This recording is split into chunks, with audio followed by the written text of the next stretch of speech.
Hi guys, so here's another vlog for this prep. And it's a wee bit late this week. Didn't have time on Tuesday to record anything, so as you can see, I think I'm starting to get that horrible junky look. Permanently pale, a little bit run down, but ayo, that's all part of the game. So this past week has been a bit different. I had a video shoot on Sunday with Jay Paterson at Extreme Gym 2 in Glasgow. That was superb, but I think anyone who's done a video shoot or a photo shoot knows it's just as hard as a session, or it can be, especially when you stop starting. So that was quite tough, but I'm excited to see the footage from that. So I'm doing the second part with Jay this Sunday. So he's going to combine the two, and we're going to get kind of like footage with the posing side of things and the gym side of things. So as you saw before this video started, I put up just some of the kind of behind the scenes stuff from the shoot. So again, for the shoot, I didn't do anything daft. I had a high carb day on this Saturday where I ran 1,000 grams of carbs just from sources that I'm used to. So cereal, if anyone's wondering what cereal, it's seriously cinnamon, or I think that's what it's called. Yeah, oats, bananas, jam, white rice, white potato. Yeah, bagels. So those are the sources that are currently in my diet, and just to kind of avoid any digestion issues, that's why I used those for the carb up, which worked quite well. Along with that, insulin was used. I'm not going to say how much though, just to really force the nutrients and in particular the formation of glycogen into the muscle. So I feel at this stage the insulin does help massively. I'm not the biggest, but then I'm not the smallest either, so I do think that little nudge with insulin does help. So I put in a wee bit of insulin there with a high carb day, which seems to work quite well. And then the Monday, I felt absolutely terrible. The whole day shooting Sunday was tough, and then I had to go do cardio at night as well, and posing, which people kind of laugh and scoff, but posing's supposed to be hard. You know, you're tensing your entire body for up to 15 minutes. You know, it's going to be even worse on stage.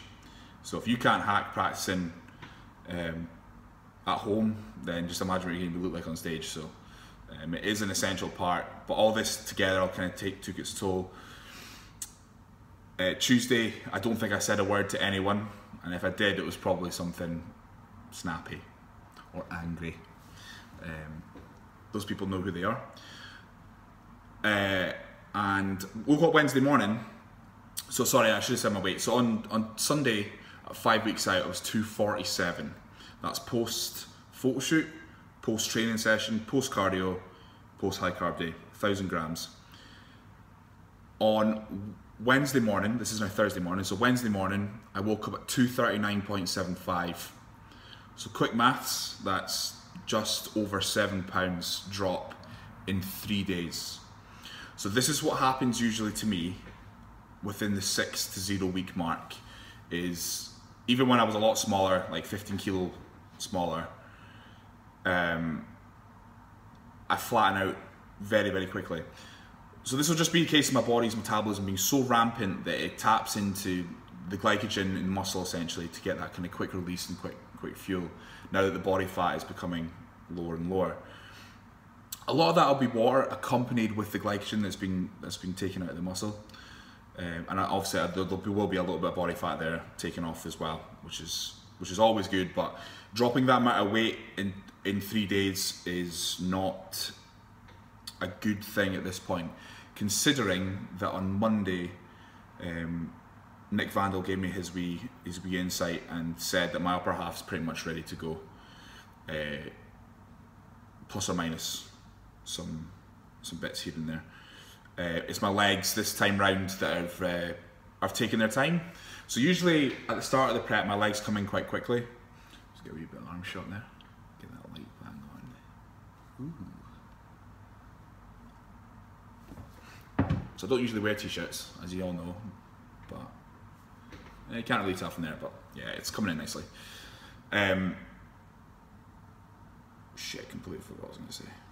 Yeah, so basically I just need my legs to come in a little bit more detail up to the hips, and there's a wee pocket of fat around my lower glutes, so I'd like for all that to be gone. So I'm not taking the foot off the gas, but I don't think from this point that I will need to do anything, I'll need to drop anything. So right now the cardio is at 35-minute sessions, and on my rest day I do 2 30-minute sessions. So it's technically 7 sessions a week, which is, it's, again, for the millionth time, is not the most I've ever done, which is fantastic. So the carbs are now done at 330, fat 120 and protein 370-ish. So still not a lot of food, that's 3,700 calories.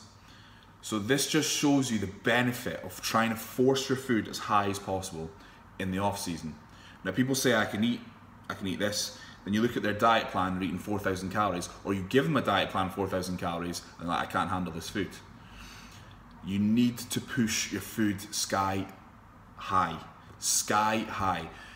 You should be wake up in the morning and not want to eat. Now there will be guys that kind of contest this and say you shouldn't be getting out of shape and things like that. But look where I'm at. 3,700 calories, considerably more muscle mass, and the body fat's just is coming off. So what a perfect place to be in. It's funny when people speak to you and they say, oh, you're 4 weeks out, and you must be on just like air and vegetables. And when you turn around and say that they're on more than they are in their off season, they're kind of like, oh, right, okay. So programming your food, periodically increasing your food in the off season, and focusing on food rather than sky high drugs and things like that is going to benefit you way more, way more. So that's just testament right there. So point proven again.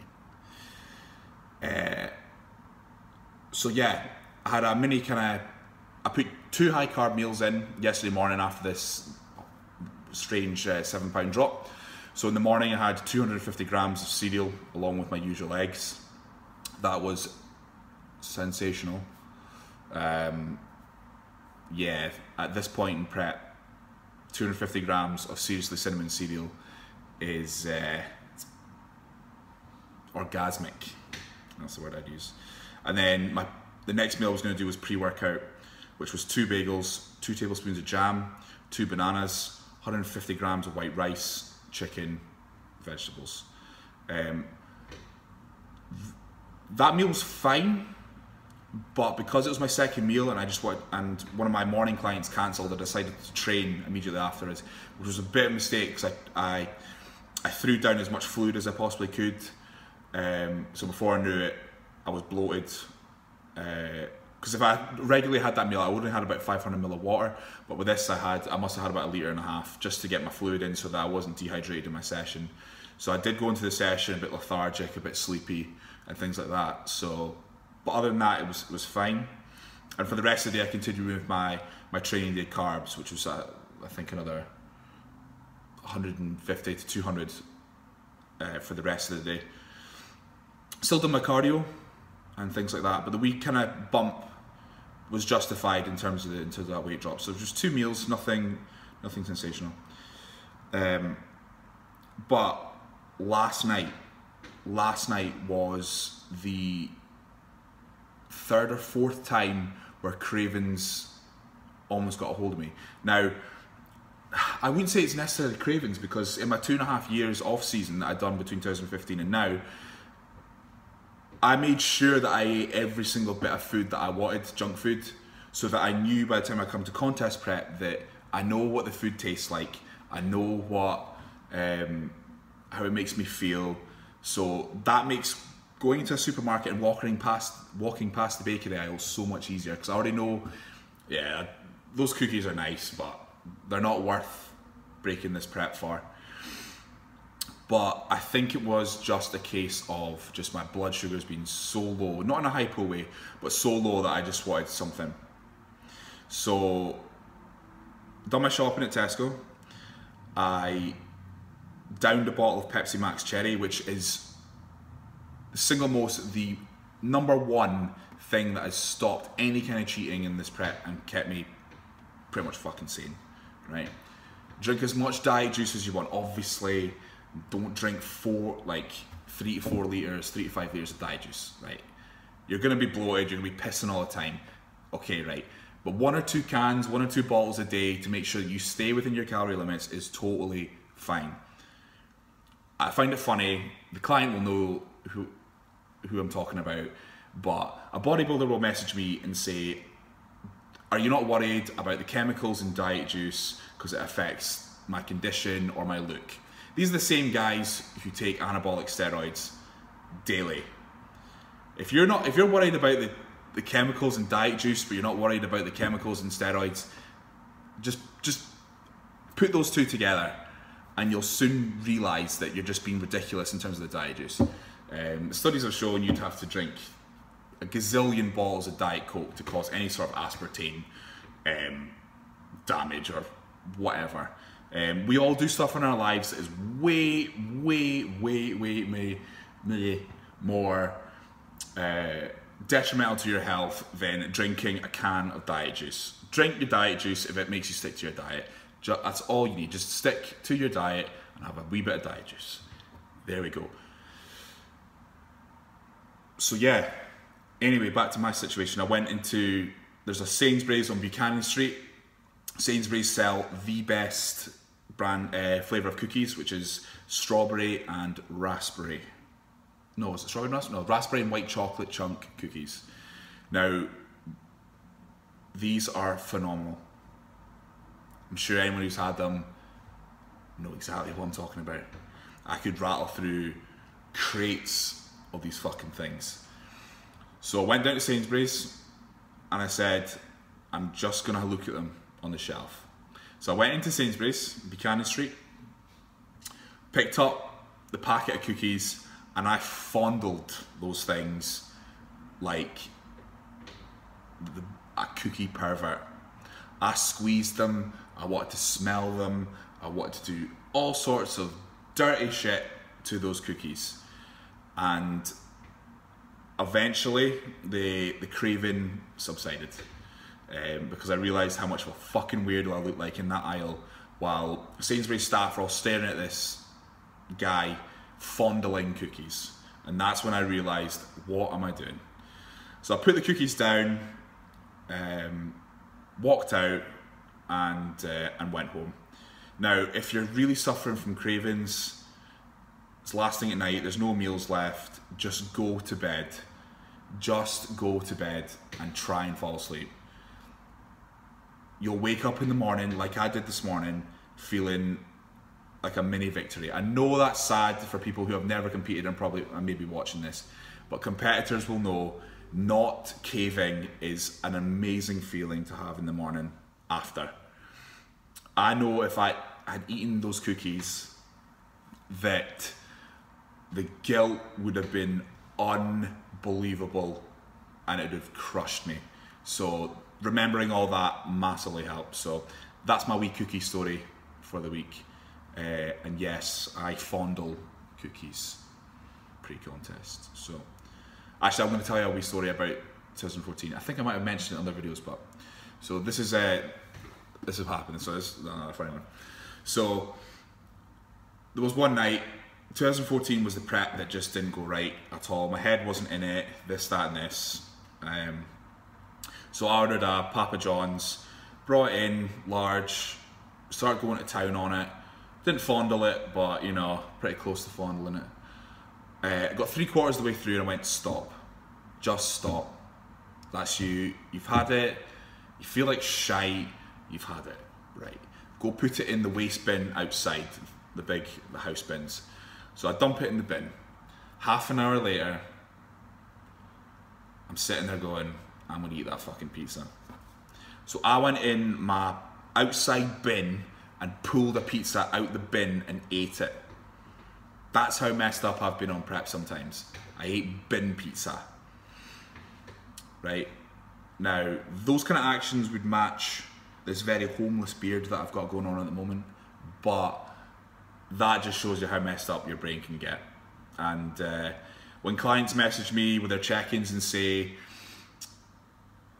I've not stuck to my diet, I've done this, that and this, I don't rip their head off. Right, granted, there are people on prep that I do go through, especially there's people in the past who have said to me, I'll do anything to win this show, I'll do anything to place, I'll do this, that and this, and then they message me saying that they've had a tub of peanut butter, just with their finger just eating it out of the tub.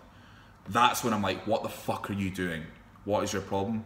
But when it comes to people who are not on prep, have had a bad week, this, that and this, I don't rip their heads off. There's no need to be like that as a PT or a coach. There's just no need to be like that. So trust me, I understand how your mind messes with you when it comes to food, and it is unbelievable how much of a grip it has on you and your personality. So yeah, that's my bin story for the pizza. So I'm going to wrap this up because this is going on 16 minutes and I feel I've been talking for too long. So additions to the supplement regime: halo testing at 20 milligram a day, providing at 50 milligram a day, and Mastron enanthate. There's no real difference between propionate and enanthate, so putting enanthate at 250 meg a week. I've never been a big believer in providing. I believe it's a bit of a dunce compound, but just trialing it, see what happens, and we'll go from there. So that's kind of what I'm doing just now. And again, any questions, guys, just give me a shout. Any questions, guys? Any questions, guys? Just give me a shout. All right. See you later.